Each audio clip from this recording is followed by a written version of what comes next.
Hello दोस्तों, स्वागत है आप सभी का learn and get YouTube channel में।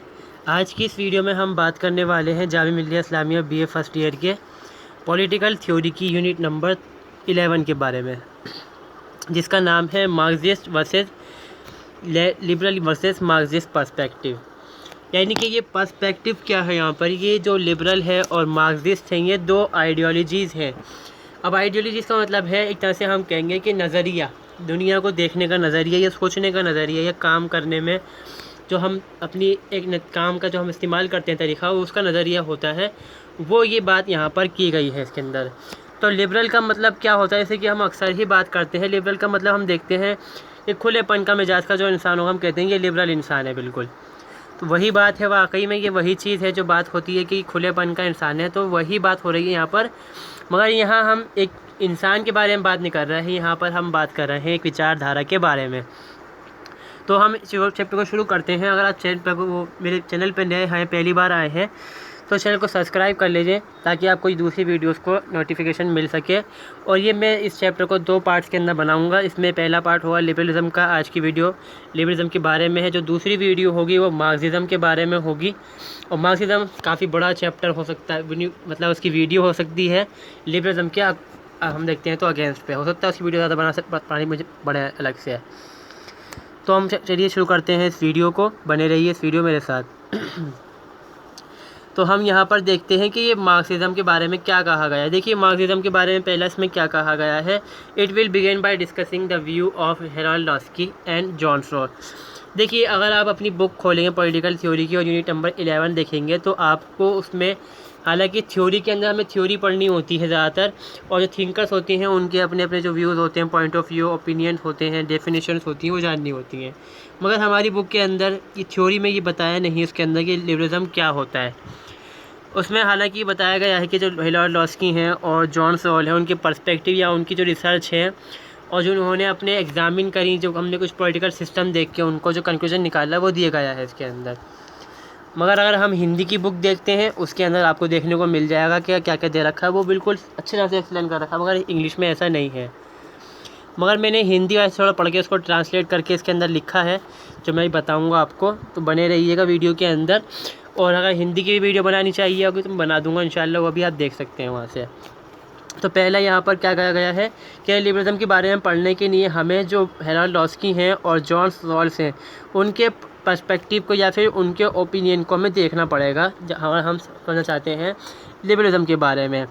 तो हेराल्ड लॉस्की कौन है? ये English economist and political theorist हैं जो whose ideas are well known in intellectual circle में जाने जाते हैं। यहाँ पर इनके आइडियाज़, मतलब जहाँ पर इंसान अपनी बुद्धि का इस्तेमाल करता है और सोच समझ की बातें लिखता है, समझता है, उन चीज़ों के अंदर इनके जो आइडियाज़ हैं, उनकी जो थ्योरीज़ हैं उसमें जानी जाती हैं। He is importance lies in the fact that he always try to political philosophy in practice to make it applicable for real life। जो भी काम करा है उन्होंने सिचुएशन जो होती है रियल लाइफ की, उसके ऊपर उन्होंने अपनी थ्योरीज लिखी हैं, अपनी फिलोसफीज़ करी हैं। अक्सर इन्होंने खासकर लिबर्टी के अंदर हम देखें या फिर लिबरलिज़म के बारे में, उन्होंने अपने राइट्स के बारे में बहुत ज़्यादा डिस्कशन करा है। और बहुत ज़्यादा इनकी जो प्रोमिनेंट है, हम अगर बात करते हैं तो ये राइट्स के बारे में बात करते हैं ज़्यादातर। वहीं पर हम देखते हैं जॉन रॉल्स जो हैं, जॉन रॉल्स के बारे में क्या कहा है, ये liberal democratic and prolific writer हैं। इन्होंने, आप देखेंगे कि अभी यूनिट नंबर कुछ इसमें है कि दिया हुआ, जिसमें हम बात करते हैं राइट्स के बारे में, जस्टिस के बारे में, राइट्स के बारे में, जस्टिस के बारे में, जिसमें इनका जस्टिस एज फेयरनेस की थ्योरी है इनकी अपनी पूरी की पूरी अलग से, वो दी गई है इसके अंदर, बुक के अंदर भी। तो ये भी अपने कैपिटलिस्ट वर्ड से जोड़े हुए हैं कि दोनों के थोड़े जो पॉलिटिकल थ्योरिस्ट हैं यहाँ पर, ये जोड़े हुए हैं अपने लिबरलिज़म से। He wanted to bring about a tangible changes in society. चाहते हैं कि सोसाइटी के अंदर चेंजेस हो, धीरे धीरे करके होने चाहिए। और समाज के अंदर जो डिवीज़न हुआ हुआ है यहाँ पर, जो हमारा वर्ल्ड है, डिवीज़न है, उसके अंदर रिच पुअर है, उनके बारे में डिस्कशन करते हैं। और ये चाहते हैं कि सबको मौका मिले, everybody could pay a due role according to his her capacity. इनके जो क्षमता है, ताकत है, उसके साथ से सोसाइटी के अंदर अपने काम कर सके इनके अकॉर्डिंग। तो लिबरलिज़म को हम जानते हैं। अब यहाँ पे शुरू करते हैं कि लिबरलिज़म क्या है। ये था इंट्रोडक्शन, अब बुक के अंदर नहीं है जो मैंने बनाया है यहाँ से, अब ये मैंने अपने हिंदी से देख के बनाया है, फिर थोड़ा पढ़ के बनाया है मैंने, सर्च करके इस बारे में। तो लिबरलिज्म क्या है कि बेसिकली एक आइडियोलॉजी है या आइडिया है। शुरुआत के अंदर ये एक आइडिया था या फिर मूवमेंट के तौर पे देखा गया कि 7th सेंचुरी या 18th सेंचुरी के अंदर, जो कि एब्सोल्यूटिज्म के ख़िलाफ़ था। यहाँ पर एक मूवमेंट यानी कि एब्सोल्यूटिज्म मतलब जहाँ पर हम बात करते हैं किसी का बिल्कुल आपकी लाइफ स्टाइल से लेकर रहने सहने से लेकर हर तरह के ऊपर पूरा से कंट्रोल था उस ज़माने के अंदर। यूरोप के अंदर मैं बात कर रहा हूँ ये। तो ये बात करता है लिबरलिज्म, बात करता है फ्रीडम ऑफ इंडिविजुअल। ये कहता है, जो लिबरलिज्म है, ये कहता है कि सोसाइटी का जो सबसे आखिरी छोर या सबसे छोटा टुकड़ा जो है वो है इंसान, इंडिविजुअल है, पीपल्स हैं। और इंसान के बारे में कहते हैं कि वो रैशनल है, वो सोच समझ सकता है, इसलिए उसने सोसाइटी को बनाया, फिर स्टेट को बनाया है। इसलिए इंडिविजुअल के पास यहाँ पर फ्रीडम होनी चाहिए, लिबर्टी होनी चाहिए और उनके पास राइट्स होने चाहिए। तो ये लिबरलिज्म क्या है, अगर हम देखें तो लिबरल है और दूसरा है इसमें इज़म, 2 वर्ड से ये बना हुआ है यहाँ पर। तो ये 2 वर्ड का कॉम्बिनेशन है जिसमें पहला वर्ड है लिबर्टी कहा जाता है और दूसरा कहा जाता है कि लैटिन वर्ड है लिबर। दोनों में से किसी भी एक वर्ड से ही बना है, मिलकर दोनों से कुछ मानते, दोनों से बना हुआ है। फ़िलहाल इसका मतलब ये होता है, लिबर का मतलब कि फ्री फ्रॉम रिस्ट्रेंट, यानी कि आपके ऊपर जो पाबंद है या रोकथाम लगाई गई है आपके ऊपर, उनका ना होना। और लिबरलिज्म यही कहता है कि आपके ऊपर किसी तरह की रोकथाम नहीं होनी चाहिए, पूरी तरह से आपके पास आज़ादी होनी चाहिए, जो आप चाहें कर सकें। मगर ये आज की सोसाइटी के अंदर मुमकिन नहीं है यहाँ पर। और सेकंड की जो नन है ये वन है। Second one is ism. Ism मतलब यहाँ पर क्या है, आइडियोलॉजी और फ़िलासफ़ी। आइडियोलॉजी मतलब बहुत सारी आइडियोलॉजी, मार्क्सिज्म होती हैं, कम्युनिज़म है, सोशलिज़म है, कैपिटलिज़म होता है यहाँ पर, और ये लिबरलिज्म भी उसी का पार्ट है यहाँ पर। This ideology basically based on liberty. जैसे बात आ रही है लिबर से आया, तो लिबर्टी के बारे में बात की गई है। और राइट ऑफ इंडिविजुअल, लिबर्टी भी एक राइट ऑफ इंडिविजुअल होती है, जो आज़ादी के बारे में बात करते हैं अपने हम। Consent of govern and equality before law, कानून से पहले इंसान को माना जाएगा बेहतर। यहाँ पे मतलब इंसान के बारे में बात की गई है यहाँ पर। फिर हम देखते हैं कि लिबरलिज्म जो है या फिर जो थ्योरी है, इसको मानने वाले जो लोग होते हैं हम उनको लिबरल्स कहते हैं।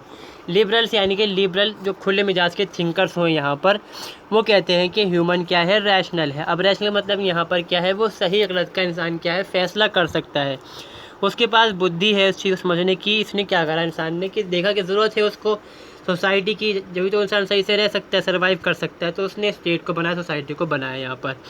तो इंसान की जो सोच समझ है, उसका जो अपना मेहनत है, उसका नतीजा होता है यहाँ पर स्टेट। और मोरल लाइफ में सपोर्ट करता है लिबरलिज्म कि इंसान को, वो कहता है कि इंसान इंडिविजुअल का सपोर्ट करता है, मतलब हर इंसान के पास उसका अधिकार होना चाहिए, अधिकार, आज़ादी, मौका मिलना चाहिए उसको अपनी डेवलपमेंट करने के लिए, पर्सनैलिटी को, पोटेंशियलिटीज़ को डेवलप करने के लिए। और वो कहता है इंसान की डिग्निटी होती है, अपनी इंडिपेंडेंस होती है और डिसीजन मेकिंग एबिलिटीज़ होती हैं सोसाइटी के अंदर यहाँ पर। और इकोनॉमिक लाइफ में ये कहते हैं कि जो लिबरलिज्म है, इसका मतलब यहाँ पर ये है कि भाई सोसाइटी के अंदर इंसान के पास, इंसान जो स्टेट है उसके काम में स्टेट कम मतलब इंसान के जो काम में स्टेट जो है मार्केट में इंटरफेयर ना करे, इंटरवेंशन ना करे। लाइजर फेयर होना चाहिए, मतलब बहुत ही कम, समाज के जो स्टेट है वो बहुत ही कम मार्केट के अंदर इंटरफेस करे, सिर्फ इतना करे। वैसे भी ये कहते हैं कि लाइजर करे, लिबरलिज्म वाले कहते हैं, मगर ये इतना मुमकिन नहीं है।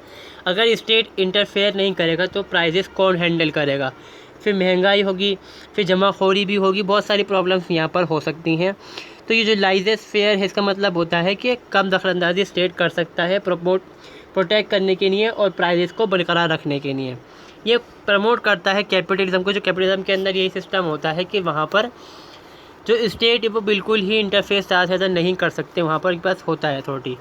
और इसमें क्या होता है, प्रोडक्शन है, डिस्ट्रीब्यूशन है, वो इंसान के हाथ में होगा, आम लोगों के हाथ में होता है, प्राइवेट होता है, सरकार इसको ओन नहीं करती, जैसे कि मार्क्सिज्म के अंदर होता है। उसकी ये अपोजिट एक विचारधारा यहाँ पर निकल के आती है, अपने हाथ में एक पैसा होगा इंसान की, कंट्रोल करेगा उस चीज़ को वो। और फिर पर्पस इनका यहाँ पर क्या है, अगर लिबरल हो जाएंगे हम, जब कम्युनिस्ट सिस्टम आ जाएगा, जब कैपिटलिस्ट सिस्टम हमारे यहाँ पर आ जाएगा, तो इससे क्या है कि प्रॉफिट कमाएगा हर कोई एक इंसान। इससे क्या है, सोसाइटी के अंदर जो भी इंसान है सबको इससे फ़ायदा होगा और गवर्नमेंट इसमें इंटरफेस नहीं करेगी, मगर इतना कि उनको वो प्रोटेक्ट करेगी। तो लिबरलिज्म का एक मानना यहाँ पर यह है कि खुलापन मिले, उनको हर तरह से खुलापन मिलना चाहिए, ये आइडियोलॉजी का कहना है। इस आइडियोलॉजी का लिबरल थ्योरी प्रमोट करती है कि इस चीज़ को थ्योरी प्रमोट करते हैं कॉन्स्टिट्यूशनलिज्म। अभी कॉन्स्टिट्यूशनलिज्म किस लिए प्रमोट किया जाता है, अब जब हम बात कर रहे हैं लिबर्टी की, तो लिबर्टी को तो हम देखते हैं कि कोई भी गवर्नमेंट हो, कहीं की भी गवर्नमेंट हो, कोई राजा भी रहा हो या फिर कोई नॉर्मल इंसान रहा हो, जब उसके ऊपर आँच आती है तो वो क्या सबसे पहले करता है, आपके अधिकारों को छीनता है। अब आपके जो अधिकार हैं उसी में लिबर्टी भी आती है। लिबर्टी को प्रोटेक्ट करने के लिए ही कॉन्स्टिट्यूशन का होना ज़रूरी है, जहाँ पर आपके अधिकार सुनिश्चित किए जाए, जैसे हमारे यहाँ पर होते हैं इंडिया में। फिर लिबरल डेमोक्रेसी होनी चाहिए, मतलब जहाँ पर फ्री इलेक्शन हो, फ्री मार्केट होनी चाहिए, ह्यूमन राइट्स हो, कैपिटलिज्म हो वहाँ पर। इससे क्या है कि जो आइडिया है लिबरलिज्म का वो वहाँ पर आराम से पनप सकता है आराम से, और इंसान को जो उसके अधिकार है या लिबर्टी है वो उसको वहाँ पर आसानी से मिलेगी। इसलिए प्रमोट करते हैं, ये सपोर्ट करते हैं इस चीज़ के अंदर। इसमें फिर आप देखेंगे कि लिबरलिज्म के 3 टाइप्स आपको देखने को मिलेंगे। एक क्लासिकल होता है लिबरलिज्म, जो कि हम देखते हैं 18th सेंचुरी में था। इसके बाद आता है एक न्यू लिबरलिज्म, जो कि बुक में नहीं है हमारे दिया गया, वो भी बीच में आता है टाइम के बाद। फिर आता है आज के टाइम में सोशल लिबरलिज्म, जो कि फेमस है, और इसी बारे में ज़्यादा डिस्कस करेंगे हम अलग से एक वीडियो के अंदर। और शुरुआत कैसे होती है, अब ओरिजिन देख लेते हैं हम लिबरलिज्म का, कि लिबरलिज्म का ओरिजिन कैसे हुआ। ये एक मूवमेंट था 16 और 18, 17 सेंचुरी के अंदर शुरू हुआ था ये मूवमेंट। इससे पहले भी ये शुरू हुआ था 12 सेंचुरी के अंदर, मगर हम जो बात करते हैं, जो ख़ासकर जो कामयाब मूवमेंट रहा वो 60 से लेकर 18 सेंचुरी तक रहा। कहाँ पर शुरू हुआ, यूरोप के अंदर हुआ था, फ्यूडलिज्म के ख़िलाफ़, एब्सोल्यूटिज्म के ख़िलाफ़ हुआ था। मतलब जहाँ पर पूरी तरह से उनके ऊपर, लोगों के ऊपर, वहाँ के इंडिविजुअल्स के ऊपर, सोसाइटी के ऊपर, चर्चेस का या फिर जो किंग थे, राजा थे, फ्यूडल्स थे, उनका कंट्रोल हुआ करता था। फ्रांस के अंदर आप देखेंगे तो समचूरियल्स लॉ आपको देखने को मिलते हैं वहाँ पर, जिसके अंदर वो तय करते थे, जो किंग था, चर्च था और जो फ्यूडल्स थे वो तय करते थे कि आपको कब, किस दिन, कौन से कपड़े पहनने हैं, किससे मुलाकात आप कर सकते हैं, क्या आपको खाना है, किस वक्त घर से बाहर निकल सकते हैं। तो पूरी तरह से लोगों के ऊपर कंट्रोल हुआ करता था वहाँ पर। फिर जो राजा थे, फ्यूडल्स थे, वो भारी टैक्स लिया करते थे, और जो ऑफिशियल्स थे चर्चेस के, वो भी लोगों को ठगा करते थे, पैसे लेते थे उनसे। उनके पास राइट्स था कि आप उनसे पैसे ले सकते हैं, और उनको मौका नहीं मिलता था लोगों को अपनी बात को कह सकने का, अपने मन मर्जी का काम को करने का। एक चीज़ और होती थी जो इंटरेस्टिंग थी उस ज़माने के अंदर, कि चर्च के अंदर पादरी के पास अधिकार था कि आप उनके पास जाइए, उनके अपने गुनाह उनको बताइए और उनको पैसे दे जाइए बदले में, वो आपके गुनाहों को माफ़ करवा देंगे, आपको जन्नत मिल जाएगी वहाँ पर। ऐसा सिस्टम वहाँ पर हुआ करता था उस ज़माने के अंदर, चर्चेस के अंदर। तो लोगों के बीच क्या था कि लोग असंतुष्ट थे, इससे खुश नहीं थे लोग, इसलिए लोगों ने इसके ख़िलाफ़ इस तरह से प्रोटेस्ट करना शुरू करा, मूवमेंट शुरू हुआ इस तरह से लोगों के बीच में। और जो पॉलिटिकल थिंकर्स थे उन्होंने अपने बुक्स के ज़रिए, अपने राइटिंग्स के ज़रिए इसको प्रमोट बहुत ज़्यादा करा लिबरलिज्म को यहाँ पर। इस तरह से इनका ओरिजिन होता हुआ आता है यहाँ पर। इसको हम डिफरेंट फेसेस में देखते हैं, तो इसको देखते हैं एक बार क्या है यहाँ पर। पहला आता है इसमें रेनेसांस, यानी कि पुनर्जागरण जिसको कहा जाता है यहाँ पर। पुनर्जागरण का मतलब यहाँ पर क्या हुआ कि जाग गए दोबारा से ये लोग। इनका मतलब मानना था कि हम पहले सो चुके सोसाइटी के अंदर, हम अपने अधिकार भूल गए थे, अपनी आज़ादी खो चुके थे हम सब कुछ, अब हम जाग गए, फिर दोबारा से हमें अपने अधिकार करने शुरू करें प्राप्त वापस से। तो इसमें सबसे पहले उन्होंने क्या करा, डाउनफॉल हुआ किसका, फ्यूडलिज्म का, यानी कि जो सामंतवाद था उसका अंत हो गया यहाँ पर, बिल्कुल पूरी तरह से उसका अंत हुआ। जो सामंत हुआ करते, जो लोगों खसीट, मतलब उनके पैसे उनसे छीना करते थे या फिर भारी टैक्स लगाया करते थे, वो सिस्टम ख़त्म हो गया यहाँ पर। चर्चेज में देखते हैं इम्पैक्ट ऑफ क्रूसेड्स। क्रूसेड्स जो होते हैं इसे कहते हैं सलीबी जंग, उर्दू के अंदर कहा जाता है इसको, यानी कि उर्दू में यानी कि मुसलमानों और ईसाइयों के बीच ही जंग हुआ करती थी, वॉर्स हुआ करते थे, जो कि पॉप के कहने के ऊपर हुआ करते थे। रोमन कैथोलिक चर्च के जो सबसे बड़ा हेड होता है उसको पोप कहा जाता है, उनके कहने के ऊपर हुआ करते थे, और वो ही अलग अलग जो रूलर्स हुआ करते थे उनको इकट्ठा करते थे और मुसलमानों के ऊपर अटैक करवा के फिर जंग करते थे वो लोग। अब जब ये बात आई लिबरलिज्म की, तो इसमें लोगों ने सोचा कि भाई हमने वॉर करी, हमें मिलेगा क्या वॉर से, हम तो मर जाएंगे, और जो ये राजा हैं ये रूल कर रहे हैं और इनके पास क्या है, अगर ये जीत जाएंगे तो इनके पास और पैसा आएगा, आगे बढ़ेंगे, कामयाब होंगे, और धर्म की घुट्टी पिला पिला के हमें कि तुम्हें जन्नत मिल जाएगी, तुम्हें ये मिल जाएगा, वो मिल जाएगा। ये जो पादरी हैं हमें मुसलमान से लड़वा रहे हैं, हमें इससे क्या मिलेगा, कुछ नहीं मिलने वाला यहाँ पर। तो इससे क्या हुआ कि जो क्रूसेड्स थी, जब लोग समझने लग गए इन चीज़ों को, तो वो कम से कम पार्टिसिपेट होने लगा, फिर वो लोग जो हैं वो अपने काम धाम की तरफ लगने लगे इस तरह से। Downfall in the influence of church, church का इन्फ्लुएंस कम होने लगा, क्योंकि चर्च के अंदर आप देखेंगे उस ज़माने में तो बहुत सारी चीज़ें ऐसी थी जो लोगों को पसंद नहीं थी। कि एक तो ये था कि अपराध कबूल करना, जाके पैसे दे के पाप करवा लेना, पाप अपने जो पाप हैं उन्हें पाक करवा लेना और जन्नत मिल जाना। ऐसा कुछ होना मुमकिन भी नहीं था ईसाईयत के अंदर भी, मगर लोगों ने बना रखा था उस टाइम। फिर कि चर्च क्या था कि रोकथाम लगाता था इंसान के ऊपर उसकी। अगर हम वहाँ पर ये था कि आप छोटी जाति के अंदर, मतलब आप किसान पैदा हुए हैं तो किसान ज़िंदगी भर रहना पड़ेगा आपको, आप अपने को आगे नहीं बढ़ा सकते थे उस ज़माने के अंदर। ये चीज़ उस समय बहुत ज़्यादा बुरी थी, तो इससे लोग परेशान थे बहुत ज़्यादा। तो उन्होंने क्या करा, इन्फ्लुएंस कम हो, चर्च की बातों को मानना लोगों ने कम करा। वो सोचने लगे अपने दिमाग से कि ये चीज़ सही है या नहीं। इन्वेंशन ऑफ प्रिंटिंग प्रेसेस एक चीज़ यहाँ पर भी डेवलपमेंट हुआ इससे लिबरलिज़म का। तो ये रेनेसांस के अंदर सब चीज़ें हुई जिसके अंदर आप देखेंगे कि जाग गए पूरी तरह से ये लोग, अपनी जो बातें थी, अपनी जो मतलब मुंह खोलने लगे, अपनी बात को ये बोलने लग गए इस तरह से। फिर आया रिफॉर्मेशन।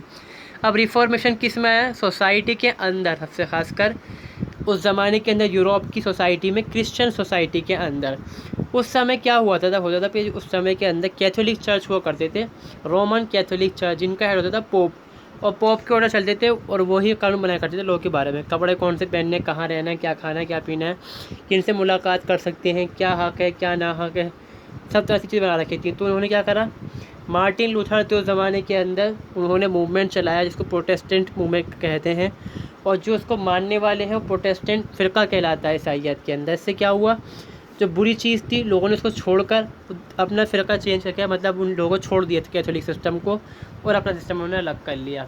तो ये समाज के सोसाइटी के अंदर रिफॉर्मेशन हुई, इसने प्रमोट करा लिबरलिज़म को। यहाँ पर बात क्या हुई कि लोग सोचने लगे और अपनी बातों को करने लगे कि भाई हम चर्चवाद को नहीं मानेंगे, हम आज़ाद हैं अपने काम करने के लिए। ये डेवलपमेंट हुआ इस तरह से लिबरलिज़म के चर्च को, लिबरलिज़म की थ्योरी को।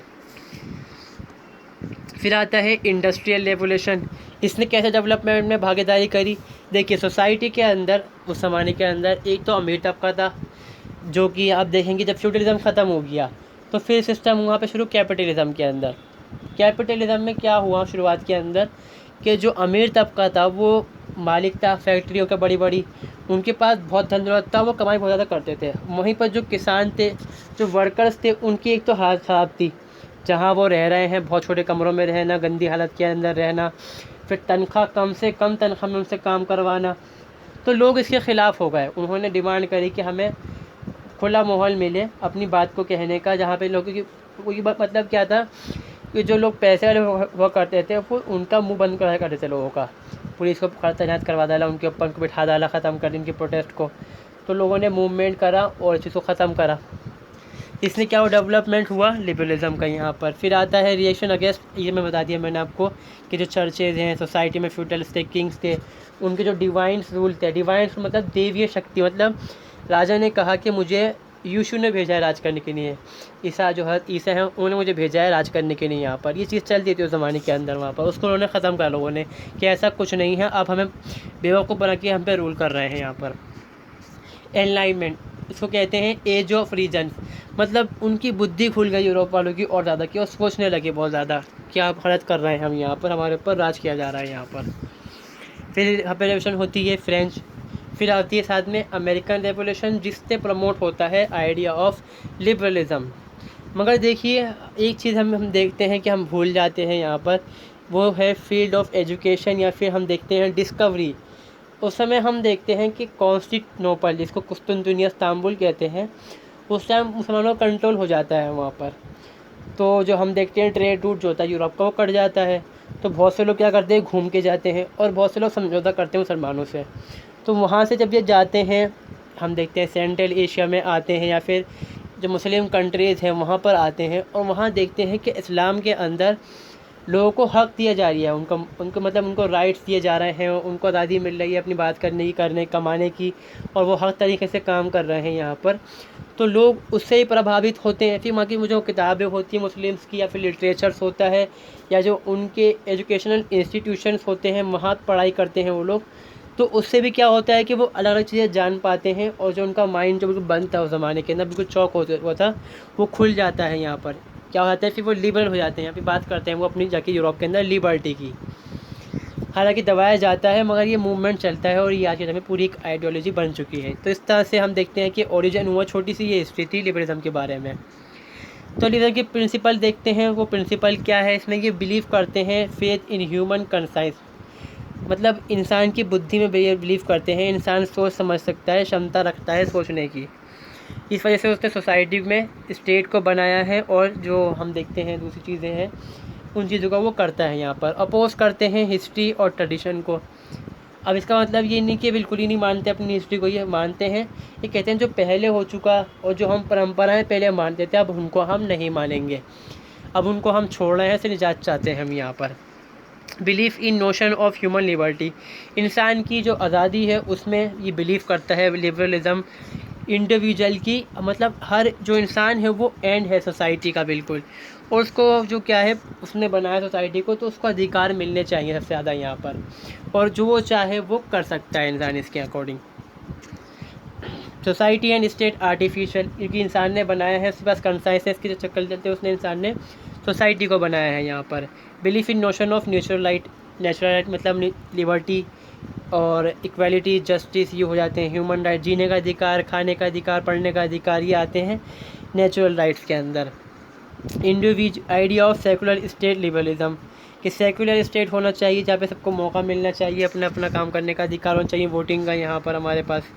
Oppose official autocracy and propounding the primacy of law, कि जो ऑटोक्रेसी है उसको ख़त्म कर देना, मतलब लोगों का जो ज़बरदस्ती किसी का राज है हमारे ऊपर उसको ख़त्म करके कानून का राज वहाँ पर होना, स्थापित करना, ये लिबरलिज्म के आइडियाज़ हैं।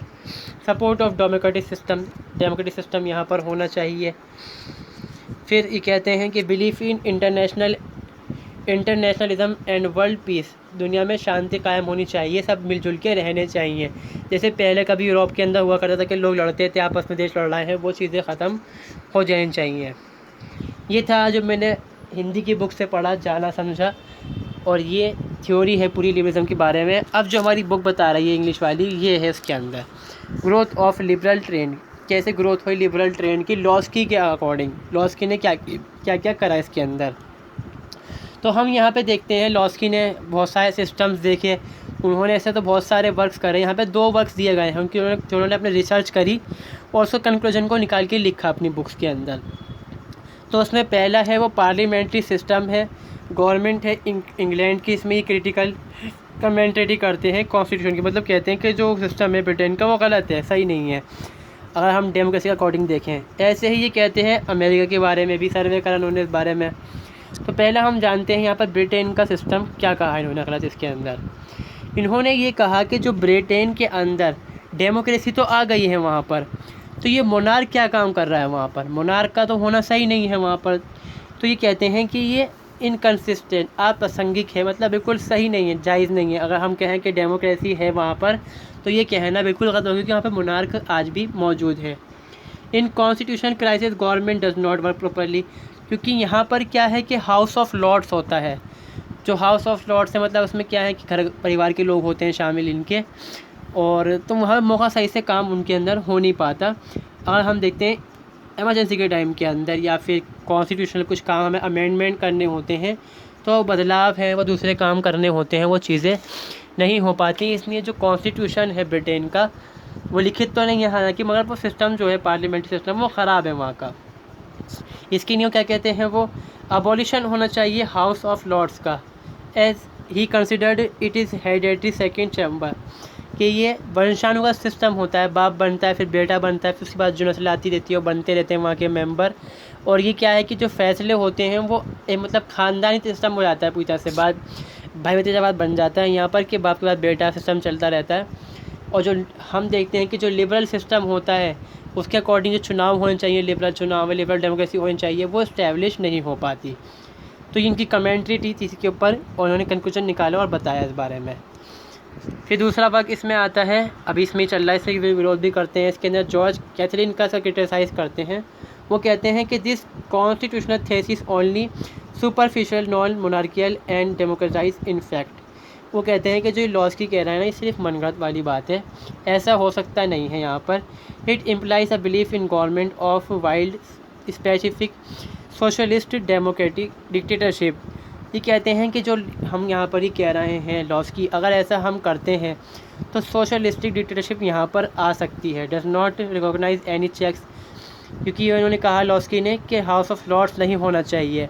अगर हाउस ऑफ लॉर्ड्स नहीं होगा तो वो गवर्नमेंट के कामों के ऊपर निगाह कौन रखेगा यहाँ पर, इस बारे में ये कहते हैं। अगर ऐसे चेक्स नहीं होंगे पावर के बारे में तो क्या है, जो गवर्नमेंट है, डिफेंस या फिर कॉन्स्टिट्यूशन है, जुडिशरी है, चैम्बर है, रेफरेंडम है, ये नहीं होंगे तो डिक्टेटरशिप आ जाएगी एक तरह से। इसलिए क्रिटिसाइज़ इसकी जो थ्योरी है लॉस्की को क्रिटिसाइज़ करते हैं ये।